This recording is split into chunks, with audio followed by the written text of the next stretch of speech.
Hello viewers, আজকে আবার চলে এসেছি আপনাদের টি টাইম স্টোরিজে। আজকে আড্ডা একটু ভুতুড়ে হোক, কেমন লাগবে বলুন তো?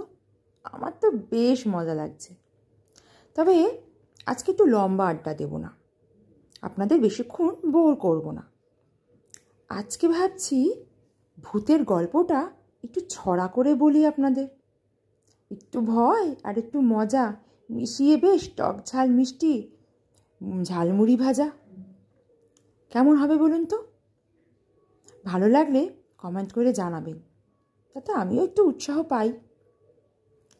আজকে এই ভৌতিক কবিতার নাম হচ্ছে ভৌতিক রেস্তোরাঁ, কবি অভিক বসু। গল্প পাঠে আমি আপনাদের কিয়া। রাত হয়েছে, ফিরছি ঘরে, বিদ্যুৎ চমকায়, হাওয়ার গতি প্রবল বেগে সেও ধমকায়। একটু গিয়ে পড়ল পথে চীনা গোরস্থান, পিছন থেকে জামায় মারল কে এক টান। চীনে ভাষায় বলছে কথা, লোকটি একটু খাটো, কালো গগলস চোখে, আটা জামা আটো সাটো।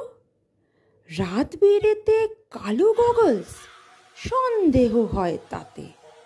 খাবার মেনু জোর করে সে ধরিয়ে দিল হাতে। একটু একটু বাংলা বলে, যদিও ভাঙা ভাঙা। গগলস খানি যেই খুলেছে, চোখ দুখানি রাঙা। বলল আমায়, অতই সহজ চোখকে দিবি ফাঁকি, চিনে খাবার ধারে খেতিস অনেক টাকা বাকি। চামড়া পোড়া গন্ধ গায়ে, উল্কি কাটা হাতে, আমি নাকি যেতাম খেতে ওনার রেস্তোরাঁতে। ব্রাঞ্চ খুলেছি গোরস্থানে, চীনে খাবার খেতে আসতে পারিস গভীর রাতে, পথে যেতে যেতে। 3D ওর গগলস খানি পড়ায় আমার চোখে। এক নিমেষেই পৌঁছে গেলাম সোজা পরলোকে।